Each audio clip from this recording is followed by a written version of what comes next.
Welcome back to another episode of Defy the Odds Basketball, the podcast. I'm your host, Wyatt Guerin, and in today's episode, we are going to be talking about how to get in shape for basketball. So through this episode, we'll go over some of the keys, kind of the general stuff, and some practical tools that you as a player can take away from this episode, apply to your workouts to get ready for this season. We're also going to talk about how to train in season and out of season. So I hope you're ready for this episode. I think it's going to be a good one. Before we do get into it though, if you do enjoy these episodes and the podcast, make sure to give it a like, drop a follow on the podcast, and drop a comment on any ideas that you want me to go over in future episodes. And if you do like this type of content, make sure to check out our Instagram and YouTube at Defy the Odds Basketball. We cover a lot of the similar stuff, but also some other ideas and concepts. The links for those are also in the description of the episode, so check those out. So with that being said, let's get into this episode. So when I was preparing this episode, I think I came up with 4 almost pillars of workout. That should be part of your workout to get in shape. So this episode is going to be kind of focusing more on the off-court workouts, how to get strength, in shape. So not so much on-court stuff. You could still do stuff on the court that would help with this, but this is more to help build the foundation, like strength, cardio, all that kind of stuff. So the 4 key principles here, I would say. So the first one is lifting weight. Second one's becoming more mobile. Third one's becoming a better mover. And the fourth is just get in shape. So cardio in a sense. So we'll go through each of these and break them down one by one. And I'll give you guys some tools to practically work on each of these on your own. So the first one is lift weight. I'm sure this one isn't a surprise. You've probably heard it from a lot of people. At the end of the day, mass moves mass. So we got to get some muscle on those bones. Basketball is a physical sport. I know it might not seem like it all the time with, you can't get away with much contact, but it is a physical sport in the sense of what the game requires from you, like in a one-on-one situation with you and the game, and then also the interaction between you and other players. So it's important to be strong. This also helps reduce injury too. So with this, I think it's super important to keep it straightforward. We don't need to try to, especially if you're on your own. It's a lot easier if you had a personal trainer working with you because they're able to give you maybe some more diverse, better workouts. But I feel like if you're by yourself just trying to get stronger, you should stick to the classics, right? The squats, the deadlifts, the dumbbell bench press, these kind of fundamental lifts that you could say, and just focus on getting stronger, right? With my athletes, I like to include a lot of variability, and this is something you can still do, but variability, exposing them to different movements, but we still do the general, bigger lifts. So again, if you're working out by yourself and you're on your own, I would say keep it simple, and just focus on moving the weight. Always make sure your form is good, but we're talking about putting on muscle, and in the sense of weight lifting, we want to aim for hypertrophy. So this is muscle building. So this is usually on the scale of 8 to 12 reps. So when you're working out and doing your sets, we usually want to aim for 8 to 12 reps. This is going to help build muscle. With working out in general, I think it's important to be efficient. You don't need to spend 2 hours a day lifting weight. When I work out now, and right now, for some backstory, right now I'm working on my certification for personal training. So the weightlifting part of it, not basketball, weightlifting. And so I have my final exam coming up. So when I work out now by myself, I'm only in the gym for 45 minutes to maybe an hour. But after I'm done, I'm still like feeling the aftermath, and like the next days following, I'm still sore, right? So I'm still getting like a good workout in, but I'm being efficient and effective. You don't have to do every exercise in the book. So keep that in mind. Don't think you have to do more to accomplish more, right? Again, in the sense of if you're like a younger athlete, it's just about getting in the weight room, lifting some weight, and putting that muscle on. And so we talked kind of about the 8 to 12 rep range. I would also say add in some like power and strength. Again, we want to focus more on the 8 to 12, building the muscle, but also add in some like more power exercises. So that could include lower reps, but you're going like explosive through the rep. So like maybe a slow on the way down in a squat and then fast on the way up. And then strength, this is where we're pushing for as much weight as possible. So again, with this, we want to make sure we have good form like always. And this is more like 6 and under rep range. Again, and another one that's important is muscular endurance, right? We want to be able to last throughout a game. So this would be more like 12 plus, I would say 15 plus reps. So I would suggest finding kind of a mix of these. We want to focus on 8 to 12 reps, building muscle once you kind of have that foundation. And you could even build the power into the muscle building one. So you could do 8 to 12 reps, slow on the way down, and then you're, trying to explode out of there. That's, still working on power. Strength, we want to work on that once we kind of have a foundation, I would say, especially in the case of most of the listeners that are probably listening to this, right? This is like heavier weight. We still want to be like work on this part. But again, we want to have that foundation. And the muscular endurance, you guys should be probably working on that. So now in season and out of season, what's the difference and what should we be doing and what should we be focusing on and all of that jazz.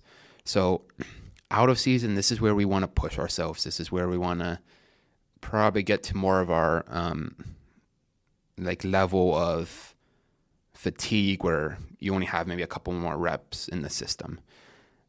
And in this out of season, like this is where you try and put on like muscle. This is where you're trying to, add to your game in a sense of basketball. In season, we don't want to kill ourselves, right? We don't want to overexert ourselves, especially, if you have games, practices, all of that. But a common misconception is, I'm in season, I don't need to work out. Like it's just going to mess my shot up. It's just going to ruin everything. No, in season, you should be working out still. It's a great way to stay in shape. It's a great way to still make small bits of progress, right? So you're maintaining your muscle mass, you're maintaining all of these things, and you're still adding a bit. So you're still adding a little bit of muscle, you're still adding a bit of strength, you're still adding, right? You're still building, right? But the fine line is you don't want to exert yourself to the point where you're so sore the next 2 days from a leg day that you can't even like walk up the stairs, right? So this might be more where we kind of focus on muscular endurance, right? Again, staying in shape with like cardio, and we'll get into more of that kind of stuff. Like this, how we're talking about in season and out of season, we'll kind of come back to this at the end of the episode after we go over the other pillars, because I think these other pillars help kind of round out what would make it different, like in season and out of season. But again, in season, it's super underrated, like to not work out. Like people are like, oh, don't work out. You should be working out still. So then let's move into the second one here. And this one is just becoming more mobile. So range of motion and like mobility, right? Basketball, again, super physical sport. And physical doesn't just mean, strength, right? You have to be able to handle the forces acting against you, right? Think about doing a crossover to get by your defender and you getting like bumped and stuff. Mobility and flexibility and all of that will help improve your strength and your strength in those positions, but also like it will help decrease your chance of injury too, right? Because you're, again, more mobile in those movements. So if you get pushed into these movements and stuff, it's not going to greatly affect you, or again, like will have a lower chance of hurting you if you work on this stuff. And because, you see all these people on like highlight reels in NBA with like these really good crossover moves, all of this, it's because they're super mobile through like the hips, the ankles. So they're able to unlock these deeper positions and move through them, right? So this is super underrated, and it doesn't need to be trained like heavily. Like you don't need to go in and work on your mobility for an hour, but like a 15-minute mobility workout for like your hips and ankles, I would suggest are those are like the probably two main areas that you should be working on, like unlocking your hips, unlocking your ankles, and then probably your shoulders too. For the rest though, for the rest you could get away with like stretching, so just loosening everything up, but like mobility, really focus on like the hips, ankles, and probably shoulders. You can also do this with your strength work, right? So like when you're lifting weights, you can still work on your mobility. This is like resistance mobility, or like where you're adding to it with weight. So like weighted mobility, I should say. So if you're doing squats, right, working on your depth, right, unlocking those hips. So, right, think about how these exercises, you could also work on your mobility at the same time, or like lunges, right? You're holding weight, right? That weight's going to help unlock those hips because you're moving through that position, but you're also having some extra weight on there. So killing two birds with one stone here, and it's, that's effective too. So number 3 here, becoming a better mover. Honestly, this is probably one of the harder ones on the list, but I think it's super important, super underrated, and it's super fun, I think, too. So this becoming a better mover, what I mean is when we look at basketball, and again, I kind of talked about with like you're watching like NBA guys or, and one and stuff, and you see these guys with like super good moves and they look so fluid and like they look like a good mover. It's because basketball, most like of the high quality players are good movers, and a lot of them grew up playing multiple sports, or you ask them, they would like say they spent a lot of time experimenting, trying new things. So like Kyrie, probably maybe one of the better movers that we could think of. Like he's talked about when he was growing up, he had a broken backboard, right? So pieces missing. So he had to finish off different parts of the backboard with different types of spin, right? Different angles. And that helps him develop into that crafty finisher that we see, right? So this is becoming a better mover, exposing ourselves to new movements, new movement patterns, right? New like experiences, new opportunities, right? This helps us become more adaptable, more fluid. And I think one of the best ways to do this is one by finding challenges. So like Kyrie with his broken backboard, for example. But I think one of the probably best ways is to play other sports. So for like basketball, a great one is soccer, right? The footwork. And you see a lot of these like European players in the NBA too. They played soccer growing up, and sometimes they are like the best passers, have the best footwork, and it's not a coincidence, right? It's also because of how they play basketball over there too, because the European system is quite different. That's probably a future episode, but again, it's not a coincidence that these guys played soccer growing up, and then you see the translation, right? These sports, other sports do have. If you play them, they do transfer. They have general transfers to basketball, right? And the same goes for basketball to other sports, right? Like, so for our summer training, we at least one day a week, we would warm up playing soccer. Sometimes like football, right? Again, working on getting like football, for example, they're working on getting open, Like it's a 2-on-2, they're running routes against each other. One, it's super fun, gets them engaged. Two, they're working on getting open, like hand-eye coordination, right? They have to catch a ball on the move, against defense, working on footwork. So there's so many things that go into it. And again, it's making them a better mover at the end of the day. And that's what's really important. So again, I think one of the best ways is to play other sports. But you could find other ways to do this by just exploring new movements in basketball. So again, like working on like jelly layups. Are you going to do it in a game? Well, you might need to. So it's good to have it, right? But again, it's going to help just make you a better mover, or even like watching highlights. So like street ball highlights, or like Kyrie Irving, like crazy dribble highlights, and trying to recreate them.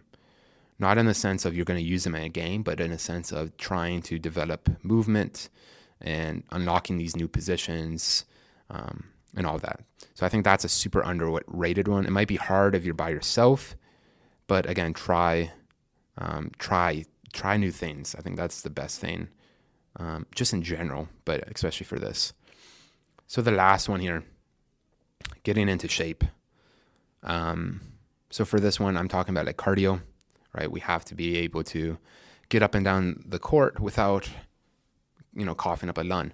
I do have a whole episode on cardio, kind of like the current problems with it, and how it should be changed and how you can practically apply that to your training. I will put that in the description of this episode, a link to that one. So make sure to check that out for kind of a whole overview of it. We'll talk a little bit about it though. So really for cardio, you want to train a bit of everything here. So there's 4 energy systems our body has. So you want to kind of train everything. So like long distance running, kind of like shorter sprints, and then like quick bursts of energy. And this could be trained in like the weight room too. So like a quick burst of energy might be more of like a PR. The longer energy system might be like the muscular endurance, so like the 20 reps. And then like the middle one could be like, your just normal muscle strengthening work or muscle building workout, like the 8 to 12. But again, in like terms of like running, mix it up, like do some long distance running. And I know I'm going to spoil the cardio episode a bit. I talked about how, some coaches are like, oh yeah, go run 5 kilometers, and this is not efficient. But I also said this could be used as a supplement. So supplement your cardio with a bit of everything, right? So go for a couple long distance runs here and there. Don't make it your whole whole cardio, but supplement it here and there. Do some short like sprints, right? Do some like medium distance. So your sprint kind of rest, or like a in between a jog and a sprint, right? So like a suicide, for example. Other thing we want to do with cardio is explore different things, right? So just play basketball is a great one. Go play pickup with friends, right? It's a great way to get into shape. Playing other sports, right? Or splitting up. We want to see angles in our running too. So do maybe curve runs, or we're running like curve linear runs. So you're running around the 3-point line, trying to stay on the 3-point line, right? So you're running on a curve, splitting it up, right? Maybe like shuffles around a circle, right? Adding a curve, adding a different way of movement, right? You want to incorporate a bit of everything into this. Again, might be hard by yourself if you can't get a group of guys to play pickup together. Might be hard if you can't play another sport at the time. So that's maybe where these supplements come in, of the long distance running, the suicides. But again, then mix it up with adding some curved linear in it, right? So even running down the court in like an S shape, right? Might look weird, but it's beneficial, right? Because that's what we see in a game. That's how we run in a game, and that's going to help reduce injury. A lot of these are going to help reduce injury if done right. So I'll leave it there. Again, if you want to learn a bit more about the cardio, tune into that episode. Again, the link will be in the description. Like I said closer to the start of the episode, though, I want to tie all of this back into the in-season and out-of-season, and what the difference should be. So we talked kind of already about the weightlifting in-season and out-of-season. Now the mobility all year round, right? Like in season, it's probably even more like, actually, sorry, like it's just important all year round. Like just stay mobile, right? Keep working on it, keep pushing your limits there. Obviously in season, don't try and do the splits and like tear your groin, but right, slow adaptations, right? Just working through those joints, those movements, becoming a better mover. Year round, in season, out of season, doesn't matter. Again, in season, maybe decrease the volume a bit. So you're not maybe doing it as much. Again, we don't want to wear ourselves out, because a lot of this is, again, taking part in, like exercise, right? It's like cardio in the sense, because we're playing other things. But again, we don't want to overwork ourselves and like fatigue super quickly. But if you're like training like in season, still, work on your jelly layups, work on your crossover, like work on exploring new moves and different types of movements, right? To unlock different positions and become more fluid, all of that kind of stuff. And then get in shape, year round. Out of season, again, we want to increase probably like volume and intensity. Not even like intensity, just maybe doing it a bit more. In season, we're just maybe trying to, again, maintain and stay on top of it, right? Because again, it's still going to build, right? It's still going to be little building blocks at a time. So we want to stay on top of that. So I think the biggest thing here, in season versus out of season, is in season, we want to make sure we're not overexerting, right? But we want to still make sure we're working on our game. That goes for basketball too. So maybe in season, we want to get maybe more shots up, even if they're just spot shots. In this case, that's maybe okay. We still want to see some like variety, some like shooting off the move, like switching it up every shot, adding some variability in. But again, try and maintain a bit more, but we still want to push that limit and add a bit to our game. And the same goes for this, right? We're maintaining, but we want to stay on top of it. We don't want to put the weights down for 4 months and then pick them up again and be like, oh shit, like I lost 20 pounds on my, squat, right? We want to stay on top of that and keep building, right? And you can still make these improvements throughout the season and still work on your game, right? It's not just off season where you have to work on your game. You can work on your game throughout the season. It's just going to be in smaller amounts, and you're not going to see as much improvement maybe, but it's still important to work on this, right? So in season, we want to focus more on maybe mobility, stretching, but still staying in shape, staying in the gym, just decreasing the load, right? So maybe not going as heavy weight, and, decrease the intensity of like maybe cardio, or again, like the volume. And then out of season, this is where we're pushing it. We still want to not overexert ourselves, to the point where you can't recover, right? Recovery is super important. But we want to still make sure we're pushing ourselves. This is where we're pushing the volume in our workouts, the intensity. And this is where we're trying to see some more big areas of growth. So I'll leave it there. I think that was a lot that I kind of just threw at you. Those are, again, 4 main pillars, I think, of how to get in shape for basketball in season and out of season. Thanks for tuning in to another episode of Defy the Odds Basketball, the podcast. If you do enjoy these episodes, please make sure to give the podcast a follow, leave a rating, and drop a comment on any ideas that you want me to go over in future episodes. And if you do like this type of content and want to see more like it, then make sure to follow us on Instagram and YouTube at Defy the Odds Basketball. Your support means a lot. See you in the next episode.